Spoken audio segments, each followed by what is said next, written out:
Nagtitiis pa rin sa rasyon ng tubig ang mga residente sa 15 barangay sa Quezon City. Inaasahang tatagal pa hanggang bukas ng hapon ang water interruption. May report si Mark Salazar.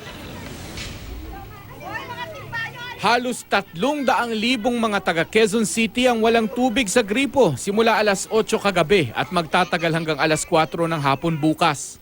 Ang dahilan, ang 1980s pang gate valve na ito sa Tandang Sora Avenue na kailangan na talagang kumpunuhin ng Maynilad dahil hindi na maisara na maayos sa kalumaan.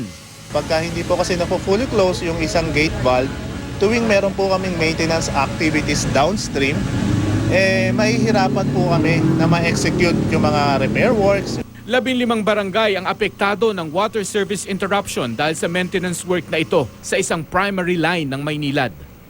Sa barangay Apolonio Samson, pila-pila ang balde ng mga residente pagdating ng rasyon ng Maynilad. Wala pang kalahating araw ang tinagal ng kanilang inimpok na tubig simula nang mawalan sila ng tulo sa gripo kagabi. Naano rin po namin kagabi pero kung tila po yung naipon namin tubig. Hindi naman kasi lahat ng bahay kagaya ng may maliliit na negosyo na may mas maraming imbakan ng tubig. Napanood ko sa TV na mawawalan daw ng tubig. Kaya nag-ipon kami. Magtitipid kami kasi wala eh.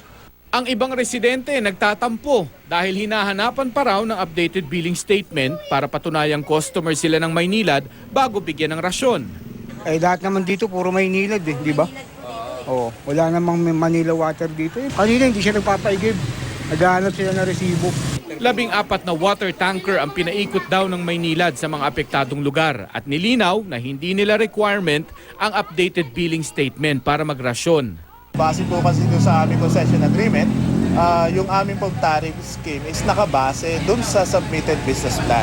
So practically nakasama naman po siya sa nakaschedule na gagawin namin. So wala pong bago, wala pong additional na mangyayari. Sa mga magpaparasyon, pwedeng tumawag sa water tanker hotline 737-3311.